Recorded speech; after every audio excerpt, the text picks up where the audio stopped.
Welcome to A Great Depression.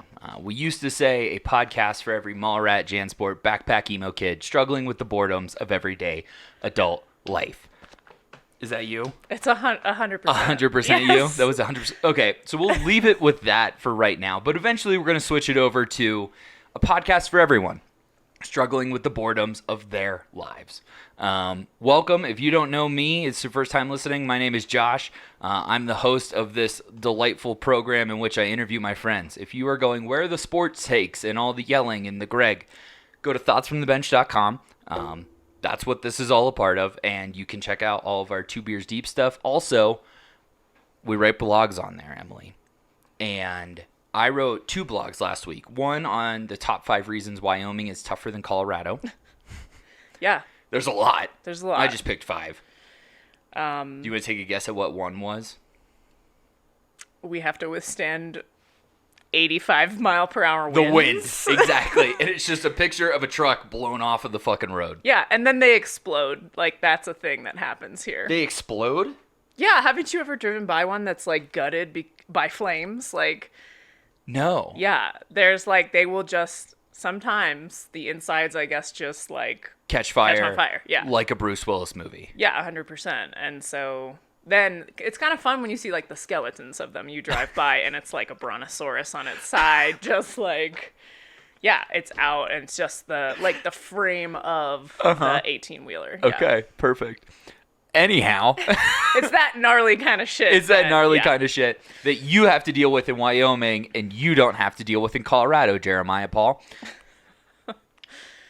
Just making fun of my brother. Yeah. So yeah, you can check out blogs there, all of our fun sports takes. But my friend Emily Connors, my tall friend Emily Connors, master teacher, is in the house. So hit the music.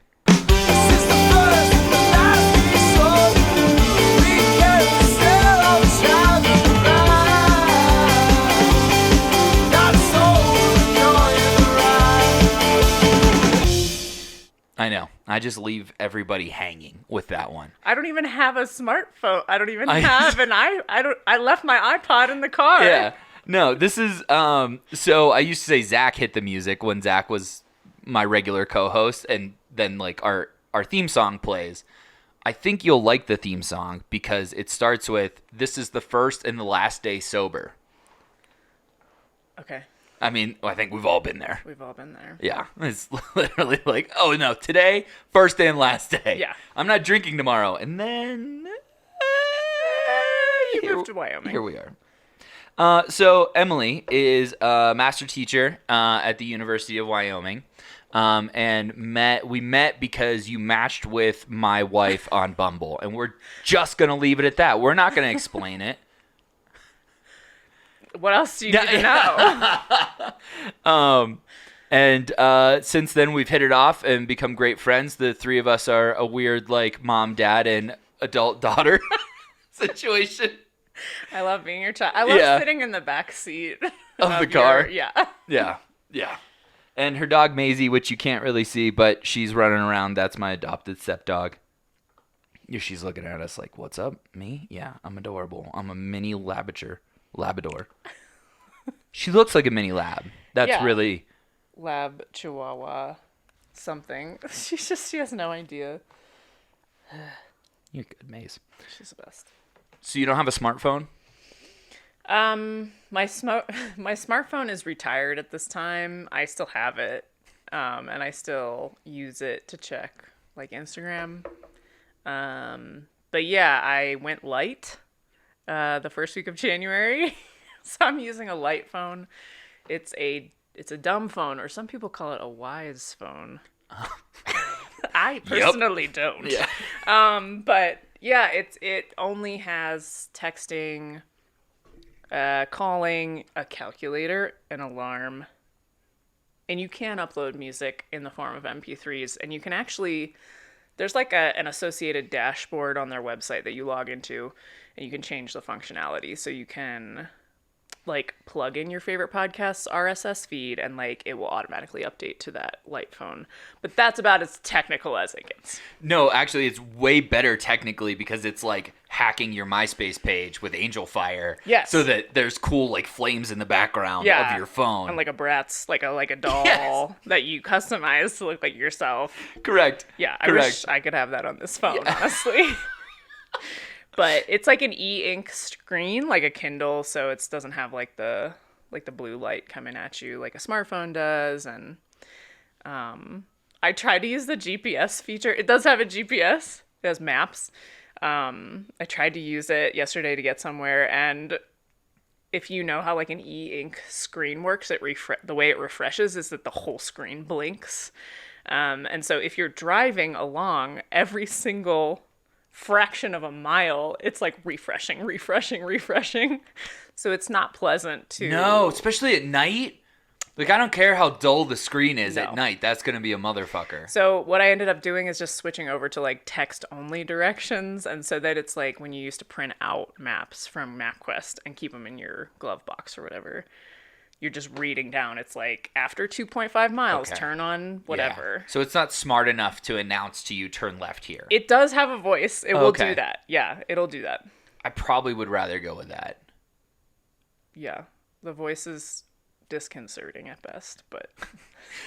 Because the voice is also refreshing. It's constantly changing Yeah. accents. Like, turn left. Turn left! Yeah. Like, it's just different. It's yeah. really jarring. Yeah. So, it's improving my life. By making directions harder. That's how it's improving your life. Well, someone called me yesterday, and I didn't realize I had a ringtone, and it was like, it sounded like an old flip phone, like... Now I'm back in. If I can have 8-Bit Snow by the Red Hot Chili Peppers as my ringtone again, I'm all the way back in on the light Great. phone. I'll let them know. Is it They only have- 8-bit? No, it's not. You can't pick like a song. I think it probably is 8-bit. I should have brought it in so you could hear like the different ringtones. To picture it for people, if you remember the Zune from Microsoft, which was the bad iPod, but also was like well ahead of its time iPod because it did have video on it. It did have Microsoft had like an early version of Spotify where you just paid like a monthly fee and you got all the music instead of paying for individual music. The Zune was actually ahead of its time. But anyway, it looks like a Zune, but it makes fucking phone calls. The first thing people say when I hand it to them, first they're like, hey, what's up with the Android Green? Like when I switched over from like iPhone to this phone, my text bubbles I thought changed Android color. Green was a phone. And I was like, what is that? Is it like a That's what I tried in plastic? between, yeah. Yeah. And I'm like, oh, I got a new phone. I'll show it to you next time I see you. And so then I see them and I like toss them the phone because it's really lightweight. And the first response of anyone is always, this is a phone? Because it looks like a calculator or a Zune or something. It looks like something we would have had in our pockets and purses back in 2009. Yeah. Yeah. But if you're interested, listeners, honestly, what sold me, I wanted to go dumb, like to a dumb phone, but the marketing is like so beautiful that's why I chose this one.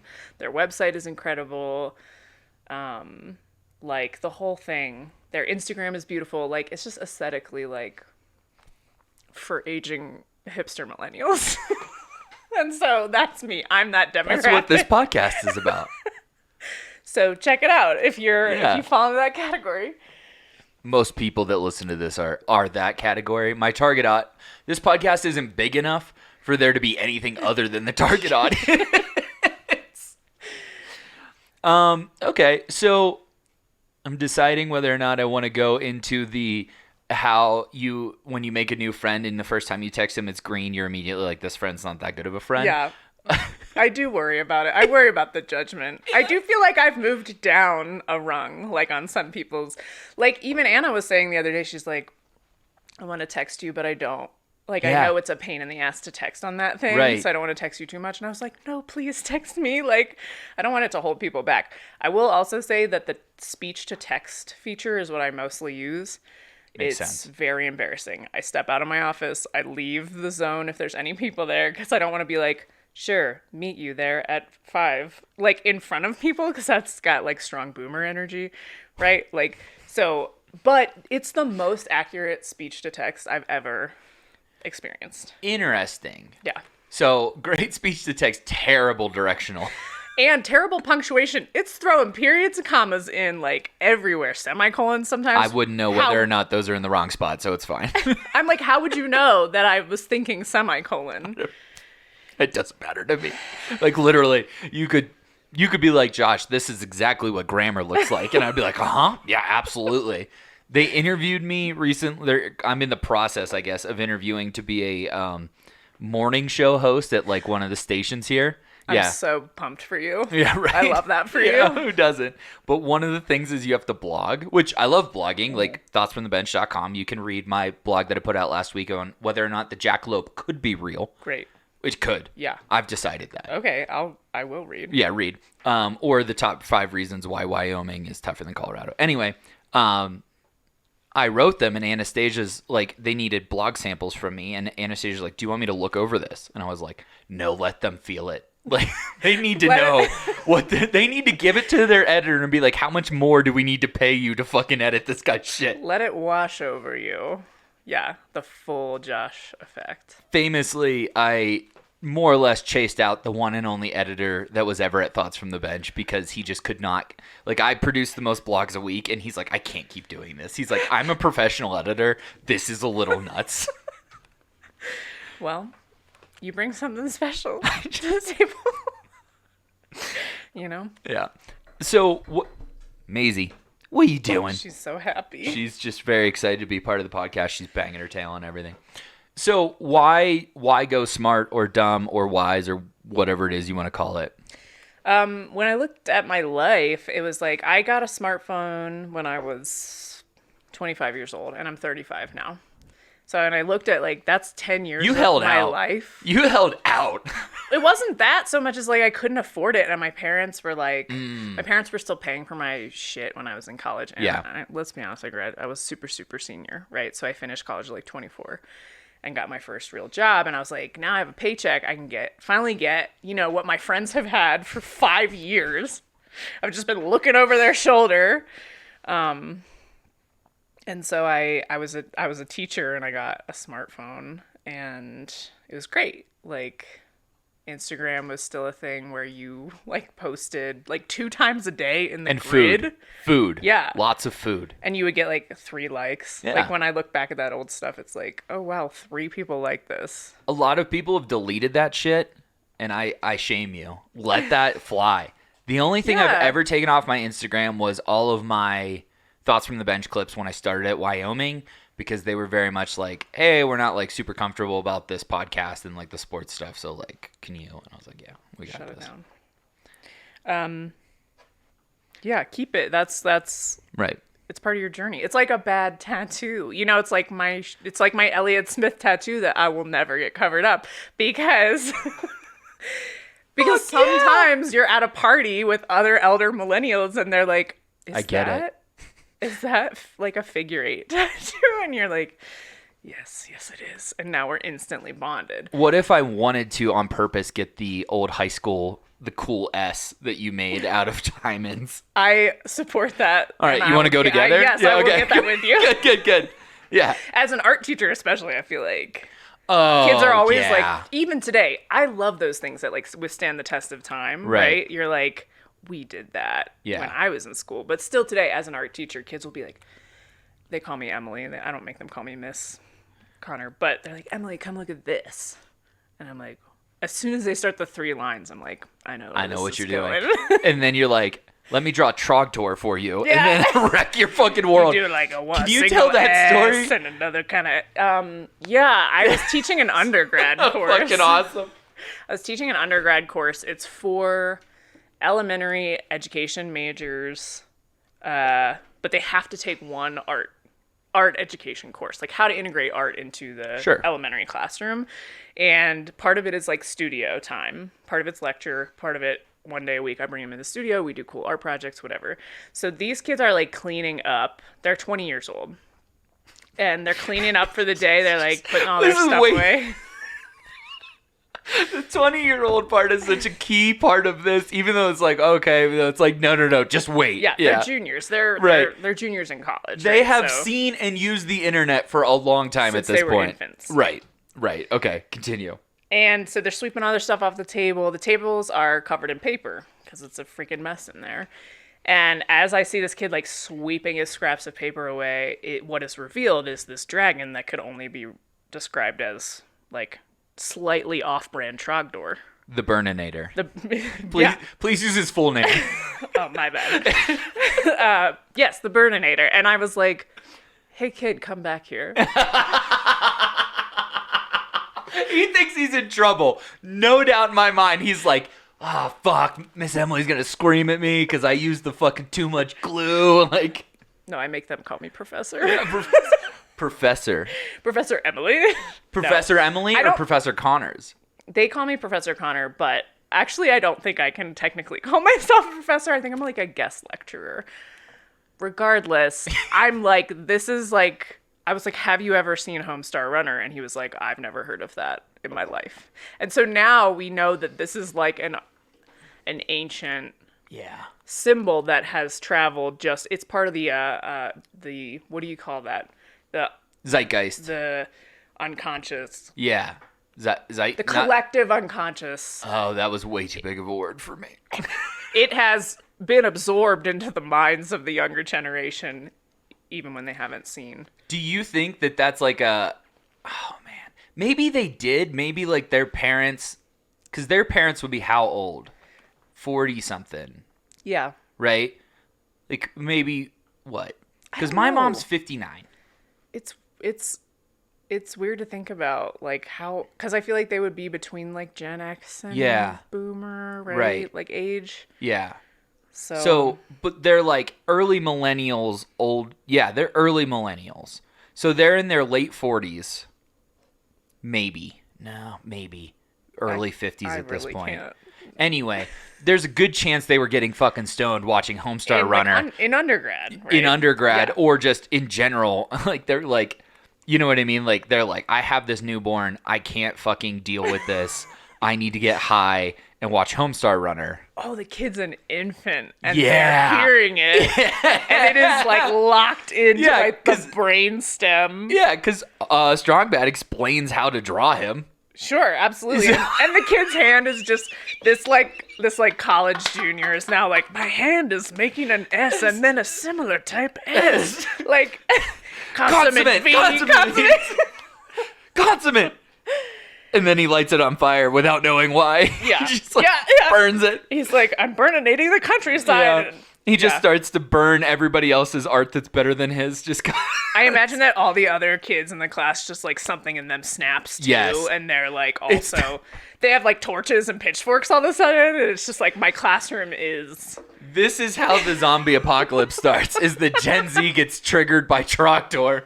And then starts burninating America. This is patient zero in my classroom. I'm sorry, everyone. I did it. That's fucking awesome. I want that so badly. I created the environment in which this kid... One single TikTok goes out of the replay of Trogdor and the whole fucking country's on fire. Yeah. Burnination. I love it. Yeah, that could happen, so I'm sorry, everyone. Be prepared. Yeah. It will never get to us in Wyoming. We will continue until, like, the eggs stop well, no. Eggs are grown in Wyoming. Yeah, I know. I said grown. I also called... I miss eggs. I called there's a pizza in Laramie at Crowbar called the Sledgehammer that has 4 different types of meats on it, and I called it an eclectic mix of meats. And that really upset both my wife and Derek, so... I don't know. It has like a nice ASMR quality to it. Yeah. But I mean, like, because Anastasia's like, there's only 3 meats on here. It's like, egg is a meat. It's just unborn meat. Yeah. It's a pre-bird. Pre-meat. It's fine. So anyway, you went light.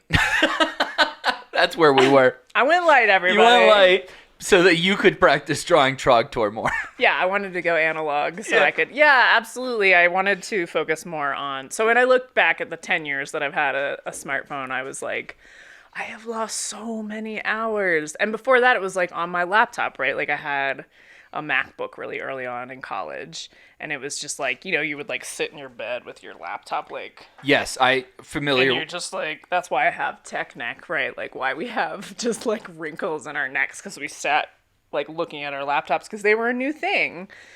I will say though that guys could not sit like that because we did not have the built-in shelf. Sure, yeah. It was like more difficult to deal with. Like the bend didn't work. Yeah. As well as it should have. It's a convenient feature. Yeah, so then you put it on top of your balls, and the entire time it's like starting to get warm, and you're like, this is kind of nice. And then you're like, I'm going to have testicular cancer later. But anyway, 10 years on your laptop. Yeah, and so I wanted to be focusing more on drawing. And I realized this in the pandemic, I need to get bored enough. It's not that I don't like drawing or writing, but I need to get bored enough that I run out of like simple shit to do, that then I am like, maybe I'll pick up, this paintbrush or whatever. During the pandemic, it was like, oh, I have to do my dishes, I have to cook. And then it was like, once I ran out of that stuff you do when you're procrastinating, gotta take the recycling out. Yeah. Okay, I gotcha. It's stuff that could happen anytime, but you're like avoiding the thing that you love the most for some reason. Anastasia does that right before bed. She cleans the entire fucking house or takes the trash out or whatever, and it's like, no, it's bedtime. Yeah. But now I started doing it because she starts cleaning, and then I get the guilt clean. Sure. And then I just start folding yeah. or whatever. And it's like procrastination protest. You're like protesting, and it's something that you want to do. We love sleeping, but like why are we like avoiding it? Procrastination protest. Yeah. Or maybe protest procrastination. This is brilliant. That's going in the pantheon of a Great Depression, because it's like literally that is That's again, what we do. the target audience is feels that deeply, I'm sure. And so now without the phone, and like I said, I still have the phone, but I also have a timed lockbox, which I call my phone jail. Not to be confused with jailbreaking your phone, which is an entirely different thing. Because, like sometimes, right, like I want to go to the gym and listen to music and use the timer on the thing or whatever. But when I'm not doing that, I do try to keep it locked up. You take it to the gym, the smartphone. The smartphone, yeah. See, that would be the one place where I wouldn't want it. Really? Yeah, I hate it because Anastasia uses her programming is on her phone. So she's constantly like putting in how much weight she did, the reps, whatever. But then she'll answer a text or she'll get distracted by something. I'm like, I don't use a water bottle. I'm fucking moving through it, like no rest between sets. Like we're going. No handheld. Yeah. Anything. Now on the bike or the treadmill, it's a must. It's the only way to physically get through that at this point because our attention spans are so fucked. Yeah, I'm watching the like whatever shows they have on there, like the 8 TVs. Yeah. I'm like watching sports, and I don't even know anything about sports, but it's like there. Yeah. But yeah, I have to listen to like podcasts or music while I'm on the thing, on the treadmill. And I have a timer. I do have like a little notebook that I write my like reps and workouts in. Yeah, if you're keeping track that way, the notebook is the way to go. That's the way we were raised at Selly's Fitness. Anastasia, you know better. Ryan's disappointed in you. I don't know what any of that means, It's but fine. I agree. Yeah, so, but anyway, it's in phone jail. Last night, I'm just going to say this. Okay. It's working for me. Great. Last night I painted a Furby. I've seen the Furby. Did you see my Furby portrait? I'm a Furby portraitist now. That's my identity. Now, I had never seen that particular color of green in a Furby. Yeah, that's the beautiful thing about art is that you can take artistic licensure. I also go ahead. I just can't. I have a vision of doing like, because I'm obsessed with long Furby. Have you seen like? Yes. That's a whole phenomenon. Love like the weird corner of the internet where there's like long Furby videos happening. So I have a vision of like, I'm going to create some visual art to go along with that whole weird moment in the zeitgeist, to bring back your... Yeah, my incorrect statement or there. I think one, it is a anatomically correct version of a Furby. Mm-hmm. The eyes, when I saw it, I was like, oh, is that a picture? Because the eyes looked so perfect. because they were literally like half open, half closed. Like the motor wasn't quite working anymore. And I was like, that's exactly what a Furby would look like in 2023. Right. And I want them to have that disturbing quality that is like dead eye, but the mouth is a little bit open. And he's saying some weird Furbish shit. Are you familiar with Freddy's Funhouse? And I may have said the wrong thing there. It was one of the first games that was independently made on the internet that you could only play on PC. Freddy's Nightmare, Freddy's Funhouse, I don't know. But you are in a abandoned what would be a Chuck E. Cheese, and the animatronics have come to life. Yes. And they're going to try to kill you, and you got to like escape your night shift as a guard at the Freddy's Funhouse or whatever. Right. But that's where my brain has gone to, solely because I had a Furby for exactly like 2 weeks before I returned it to KB Toys because it woke me up in the middle of the night, like screaming. And I was like, okay, we're done with these. This is the end of this. Yeah, I mean, that's what I love about it is that they're equally horrifying and adorable, and we still really wanted them. Yes. I dug mine out last because you still have your Furby. Oh, yeah.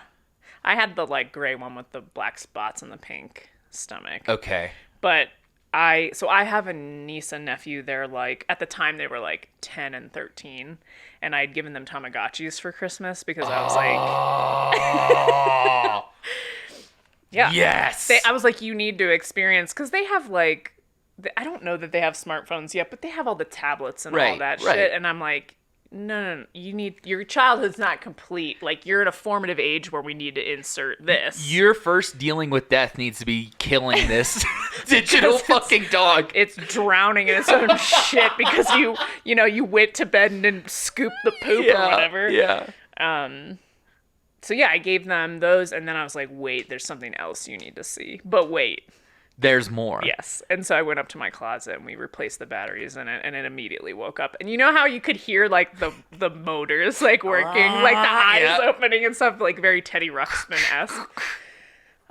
They were scared. They were terrified. Did the Furby wake up and is like, why haven't you played with me, Emily? Professor Emily, why haven't you played with me? It's been keeping up with your life secretly from the closet. It waddles out and knows what you've been up to. It's like, why did you break up with that guy? I know you have 3 real animals now, Professor Emily. And now that I think about it, the cats are actually really similar in color to that Furby. Wow. There is a hilarious picture of my nephew standing like 3 feet away from the Furby. Oh, yeah. Because terrified. He can't. He's like smiling, but you can tell it's like almost a hostage situation. He's like, it's gonna get me. Yeah. That's fantastic. So you're now a Furby artist. Yeah, last night I assumed that identity, and it's forever now. It's forever.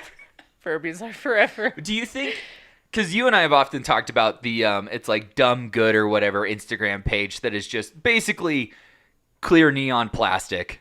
Oh, yeah. And how that's like a dopamine hit for me every time I fucking see it. Like there's an N64 controller that I can see from here, also Pokemon cards and an N64. And also our Switch controller is clear plastic, and then we've gotten to the point where they just put LEDs in it so it's constantly changing colors. Oh, yeah, that's really satisfying. Yeah, it's very satisfying. But, like, do you think you are going to start pursuing art and you can even borrow the name clear plastic neon or clear neon plastic, however you want to rearrange those? Yeah, and just start doing art of that. That's a good idea. I can't remember where this was. I was in a gallery somewhere, like, in the last year, and there were these really beautiful, like, realistic still lives, super zoomed in, and there was a controller, like a clear, like N64 or something like that. And I was like, this is something I want to be a part of. And so I think, I could totally do that. What I liked about that Furby I painted last night was that it's on black. I don't know. Canvas? Like, it's not canvas. It's like a board, like an art board, type, matte board thing. And I think that gives it sort of that like see-through quality. Whereas like with white, I don't know, it's not the same. But this Furby, the neon green that I used, I felt like popped more on the black. And yeah, so maybe I can start doing some clear neon see-through. Do you know what the bad part of this is, though? What?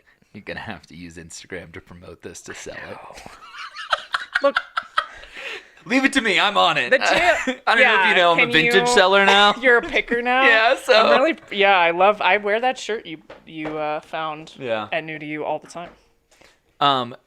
But I think I would like to give you a commission job to do where I'm going to give you my 90s staple things. Yes. And I want you to put them into a collage of sorts of a painting. Okay. Very famously, Anastasia did a collage of me in 2013. Actually, I'll go get it because it's quite great. Is that it's a penguin thing? This is the 90s penguin symbol in the bottom corner. Slice of pizza, the Apple logo, glasses, and then the WWE because I was very much into wrestling at that point in time. Wow. And I love the combo of the purple and the orange. So purple has always been a, like, you know how we were talking about the kendamas before, that like I'm the purple one. Oh, yeah. I've always been the purple one. That's I've been the purple one since N64 controllers were different colors. I was like, I'm the purple see-through clear one. Yeah. So like this just, and actually, the first time, I don't know if it was a first date. It might have been a second or a third date, but I showed up in a purple hoodie to a date with Anastasia, and so I think that has always kind of like resonated with her that I'm the purple one. It's an early memory. Right. Core memory. Yeah. Whenever I see purple, it makes me think of the Raisins, the Baltimore football team. Yes. The Baltimore Raisins. She knows it's the Ravens. She's just saying that because I know there's some of you losing your fucking minds right now. Just relax. I lived in Baltimore for the last 5 years. Prior to this, just for context, everyone.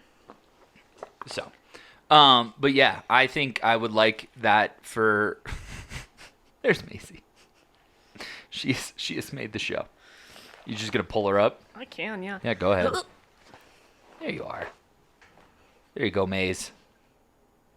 Did you hear about the dog that's 30 years old? That dog is not 30 years old. Somebody's fucking pulling your chain. Everyone knows that when your dog gets old, they get a cute little white beard underneath their chin. That dog had no beard. That's what I told Anastasia. I was like, something's going on here. There's like a dog equivalent of a toupee or something happening because that guy looks really good. Yeah, and if you're dying your dog, like, I'm going to fucking murder you. Don't die your dog. Please don't. PSA. What if you were making your own 90s core memory collage of pop culture, what would be on it? Oh boy. That's a great question. Definitely some element of like Spice World, Spice Girls. Sure. The album, not the movie. Mm-hmm. Ren and Stimpy, pretty strong. Like really shaped my sense of humor. Trying to think of like physical objects that were important. I mean, I had this really great boombox with like, you could get maybe you had this too, like these neon glow in the dark sort of like stick-on stars or flowers that we all had them. Everyone would put them on their ceiling or whatever, and then they'd fall on you in the middle of the night because they couldn't stick. And they didn't even glow for that long. Yeah. Like I had those on the speaker, like I stuck them on the speaker part of the boombox and everything. Probably like a cassette tape. I was always taping songs off of the radio. The Tamagotchi, you know. Tamagotchi would be a good one. I wore Jinko jeans. Yeah, well, I mean, I think depending on what age you were in the 90s depends on the Jinko jeans fad. Yeah. Because if you were too young where like you didn't even understand fashion or anything at that point, like you weren't bugging your parents for it. I hit that perfect age when they became a thing. And I just remember so desperately wanting them and still being vertically challenged at a young age, and just was impossible for me to wear them. I had the opposite problem. I was very thin, so I had to buy like a small waist size, but that meant they were like Even bigger high legged. waters. Oh, that's cool. Yeah, so I was like wearing New Balance sneakers, which is not cool for a middle schooler, and then super short Jinko jeans. And probably white socks or something, I don't know. Why? I feel like you're a Converse girl deep down. Yeah, in high school I got my first pair of Converse, Oh, and okay. they were like secondhand, which is ridiculous because they're not even No, they're expensive. $50. Yeah. 55 maybe. I got them off of eBay. I was a real big eBay person.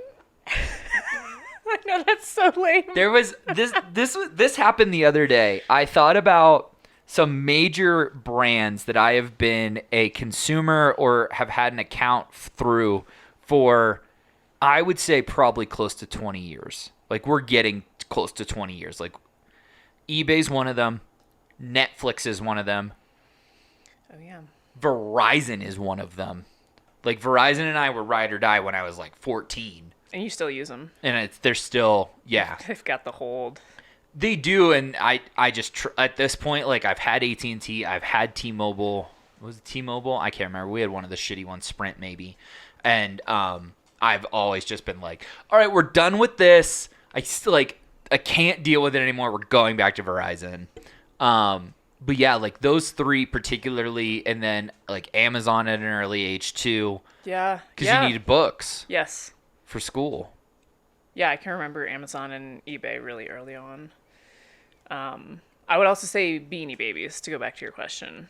Oh, My a 90s. Beanie Baby, yeah. There are like weird photographs of me just like covered in Beanie Babies as a like. That's not a 9, weird 10. photo. That's anybody with a Beanie Baby collection has that thing to show just how many Beanie Babies you have. It's the equivalent of a sneakerhead now stacking up all their boxes. It's the same fucking photo. It's just with Beanie Babies. Yeah, that's fair. That would be. I think that's a legitimate. Like, you could probably turn a profit painting Oh, still lives of of not just Beanie Babies, but like that collage idea. Like, hey, Yeah. give me 10 to 15 or whatever that number, that sweet spot number is of things that identify you as a 90s kid or 2000s kid, however you want to do it. Like Butters would definitely be on mine. Literally, the shoe is behind Emily right now. Oh, Professor Chaos. I love the silver. Yeah, those were, I bought those at the beginning of the year as my basketball shoe because the goal was that the men's basketball team was going to be really fucking good and cause chaos in March Madness and go to the Sweet 16. And that's the Professor Chaos shoe. Mm-hmm. And then they did it. And I don't work there anymore, so that all fell apart. Yeah. But anyway. It's for the best. Yeah. So now I just display them. Yeah, I love the shiny. What's really cool is there's the wrapping paper inside of that is actually has all their faces on it. So it's like Cartman Kenny. Oh, that's cute. Yeah. I remember I got caught like watching Yes. South Park Well- in 5th grade. Okay, mine was wrestling. I wasn't allowed to watch wrestling. Oh, really? And like South Park, The Simpsons, that kind of stuff was also no-nos, but it was easier to disguise it because like when you're like if they just come into your room, as long as it's on mute, they don't like your parents don't identify that is Cartman. Sure. They identify the noise. Yeah. Like they identify that as like, oh, I don't want my kid watching that. Sure. Whereas like wrestling is pretty hard to disguise, especially in the fucking 90s. Yeah, no questions about it. That's wrestling. So was the South Park was the thing you got caught watching all the time, or was there? There was that. I really think that was it because we watched The Simpsons as a family. We watched Seinfeld as a family. Like my parents, I don't know, my parents have a good sense of humor, but I think there were some things on South Park that they were like, oh, this is a little too edgy. So yeah, but I didn't have a TV in my room. So it was like all the TVs were in public community spaces in my house. It was like the living room or the basement. So basement was where you watch stuff. You tried to get like Yeah. Okay. I think that was something that now like so I started watching Seinfeld from the beginning because that's what you do now as the elder millennial. And I remember like being like as a kid watching Seinfeld, Frasier, Friends with my mom and dad, far worse. Yeah, it's all about sex. It's only about sex. There's a whole episode of Seinfeld about the sponge, you know? Yeah. Well, in the jerk-off competition. Yeah. Yeah, like literally he's like, I'm out, like, because there's a fucking naked chick across the hallway from him. Like, yeah, it's... Yeah, and there's always like post-coital scenes where Yes. like the sheet is like Yes. here on the woman, Yes. but like at the waist on the men, Yes. and that doesn't make any sense. Yeah, I can remember watching those with my parents and being like, I didn't know what sex was probably, but I was like, there's something like taboo about this. But Cartman getting an anal probe is just too fucking Out of far. the question. God forbid. I think it was the South Park for the first time I like identified that aliens were real and that we were all just fucking silly. Yeah. Publicly. And that's probably why our parents were afraid of it. Yeah, because it's the fucking truth. Yes, it is the truth. The truth is... Do you think Tom DeLonge has been abducted? I want to... Just random question. Do you think Tom DeLonge's been abducted? I have so much respect for the man and what he's done with his money, with his Blink-182 money. Yes. Yeah. Truly, like I'm also obsessed with aliens. And somebody needs to be doing the research. I think Or funding the research. Tom DeLonge is not the millennial leader that we deserve, but the one we need. That's really where it's at. I think Billy Joel Armstrong thought he was going to be the leader of this generation. He was wrong. He flamed out far too quickly and got into drugs. Tom DeLonge's drugs only opened his mind. Sure. And then made him ask real questions. Yeah. That Hillary Clinton apparently answered. You know, not all heroes wear capes. Some wear backwards baseball caps. And Jenko jeans. Yes. All heroes wear capes. Some wear Jenko jeans. All This is right. my new bumper sticker. I love it. Well, I don't know if we've talked about this before. Wonder what fell. Chaos. I don't know. Oh, it's my mouse. We're good. I don't know if we've had this conversation, but have you had any sightings or experiences? So, nothing that I can definitively point to and be like, I saw an alien. Mine have much been more extraterrestrial in the sense of ghosts. Okay. I know our friend Kayla believes that she was been visited by a black-eyed child, which is fucking sweet. Is that the airport story? No, that was the little girl that kept coming to her door and asking to come in. I have not heard that story. Oh, we should just call Kayla right now. Are you talking about Kayla? Yeah. Wyoming. We'll call her Wyoming Kayla for Wyoming Kayla. Yeah, better description in case she doesn't want her last name out there. Yeah, given this This conversation. Yeah. No, but I can't say that I've ever seen anything. Now, since moving here, there have been a lot of like lights that I was moving and it wasn't moving, or it was keeping pace with me, especially driving 287, which is this like little road that has no fucking lights on it between here and Fort Collins, and it cuts through the mountains, and it is desolate. Thank you, master teacher. To say that it's desolate is an understatement at points. Well, and it's one of the most dangerous highways in the country, I think. I didn't know that. Yeah, like a lot of people die on it, and I don't understand why. Because just weather.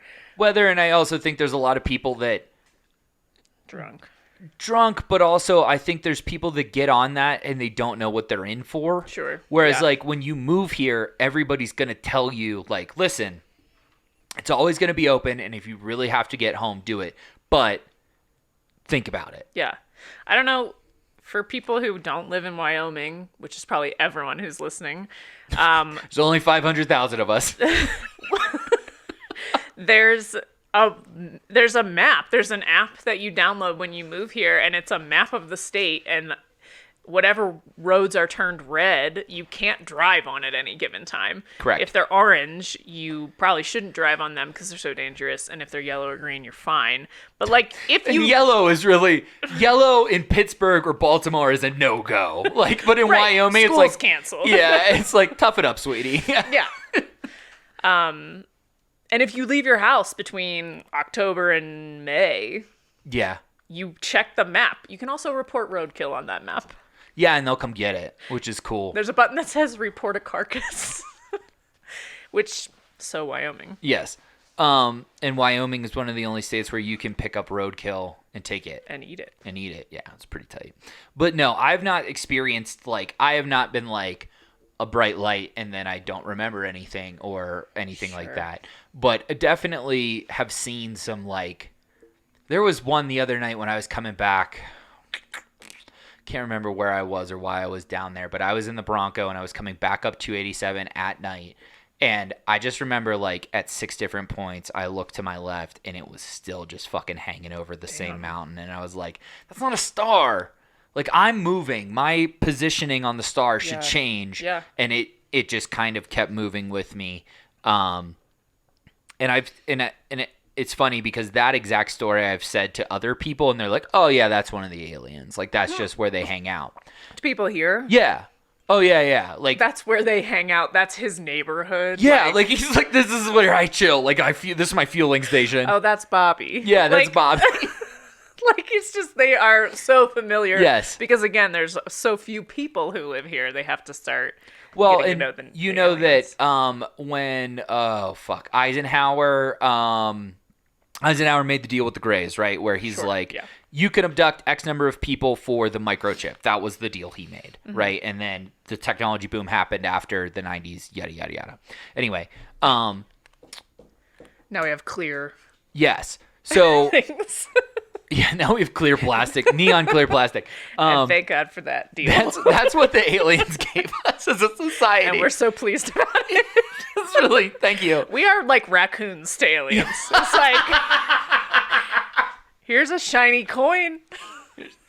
But also, eventually, we will become their pets, and they'll give us rubs and treats and boop us on the nose. And garbage. And like, garbage. We're just going to go through alien garbage, and that's our meal. Yum, yum, yum, yum, yum. I mean, Oreos are garbage. You're not wrong. And but I will eat the entire package. Yeah. So Eisenhower makes the deal or whatever, and then they send a signal out that's like, anybody else that wants to come, like, here's the coordinates where to land. You want to guess where the runway is for the fucking aliens, Emily? Wyoming. Right here in the great state of fucking Wyoming. Well, there's a lot of open space. Yeah, it makes sense. Plenty of space for a runway for an alien to show up. That was one thing I was kind of pumped about when I got the job here. Was I was like, I've always wanted to move closer to phenomena, and so now, I mean, besides Arizona, New Mexico, and Utah, I feel like.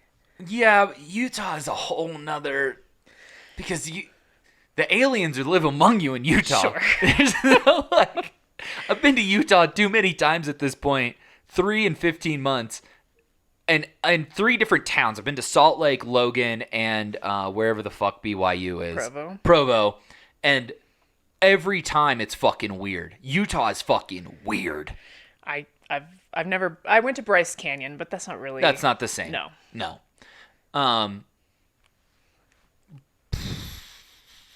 Yes. So Wyoming, you've got aliens, you've got Bigfoot, you've got jackalopes, you've got skinwalkers, all sorts of fun shit. Yeah, and that's what I was going to say about Utah is there's a lot of, like, indigenous folklore. Yes. Or maybe not lore, maybe real.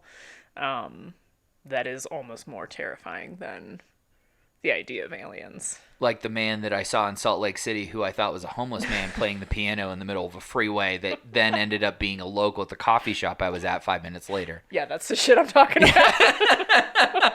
That's what folklore are. That happened. I saw it. The people at the coffee shop identified him as their friend, and I was like, oh, that was normal, I guess, here. Have you had an experience? Yes. Fantastic. Not anything. Yes. So I've been terrified of aliens since I was a kid, and I kind of wonder what that's about. I grew up in a super rural. Yeah. You have a question? I do.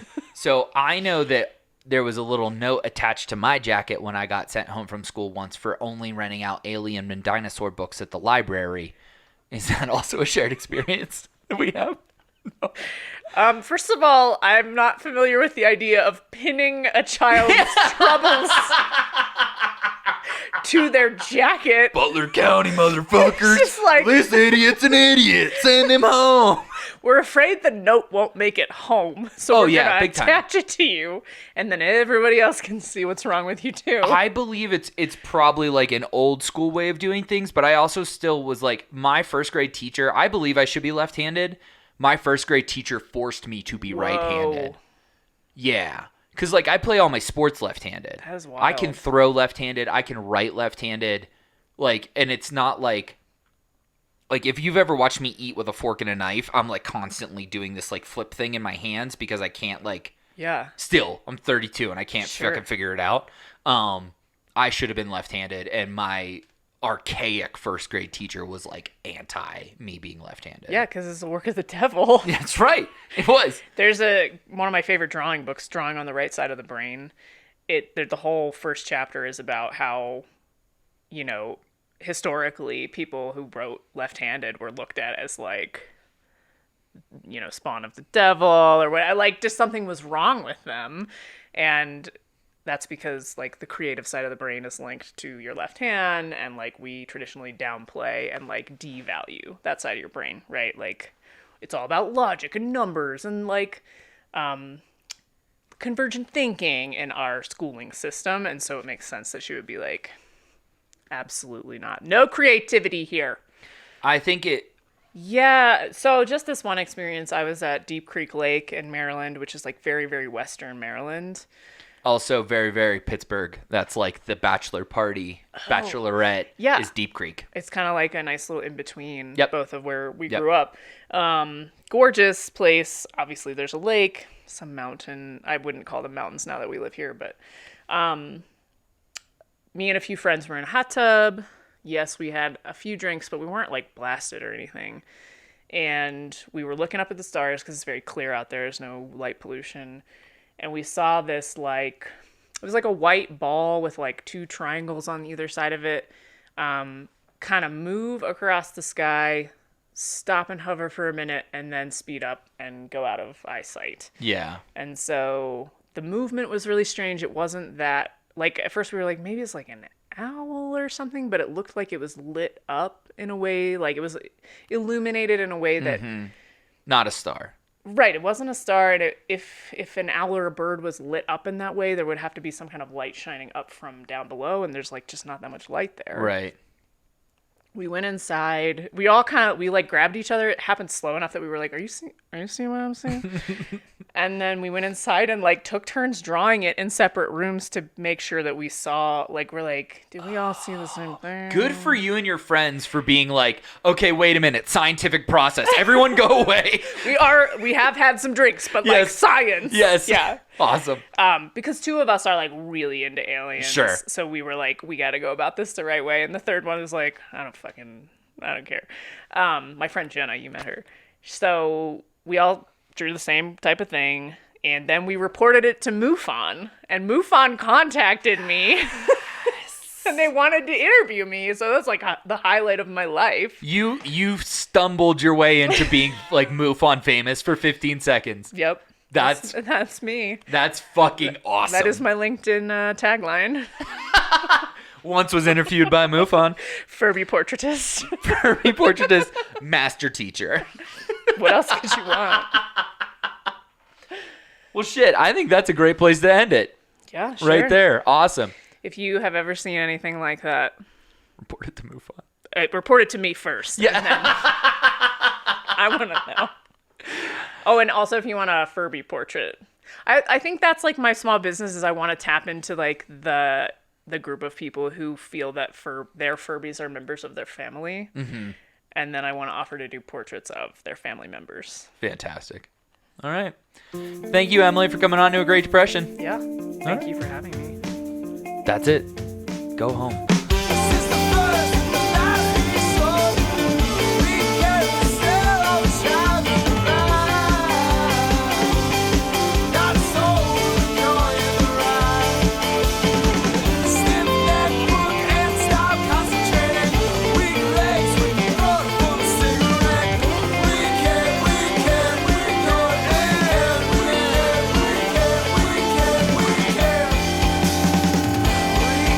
Decide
Adiós.